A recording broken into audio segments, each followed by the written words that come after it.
চলমান বাংলাদেশ প্রিমিয়ার লিগে রীতিমতো উঠছে রংপুর রাইডার্স।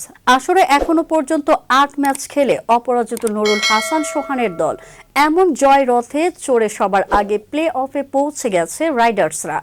আসরে এখনো পর্যন্ত ৮টি ম্যাচ খেলেছে রংপুর, যেখানে সবকটি ম্যাচেই শেষ হাসি হেসেছে তারা। ৮ জয়ে ১৬ পয়েন্ট নিয়ে সবার আগে প্লে অফ নিশ্চিত করেছে তারা।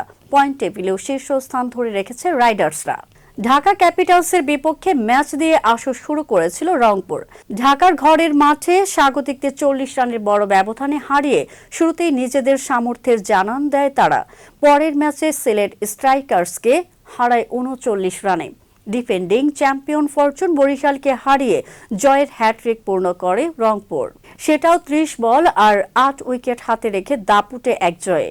এরপর ফিরতি ম্যাচও যথাক্রমে সিলেট, ঢাকা ও বরিশালকে হারায় রংপুর। খুলনা টাইগার্সের সঙ্গে প্রথম দেখায় বেশ জমজমাট লড়াই হয়েছে রংপুরের, তবে শেষ হাসিটা রংপুরের মুখেই ছিল। শেষ পর্যন্ত ৮ রানে জয় পায় তারা। আর গতকাল চিটাগাং কিংসকে ৩৩ রানে হারিয়ে অপরাজিত থেকে প্লে অফ নিশ্চিত করেছে সোহানের দল।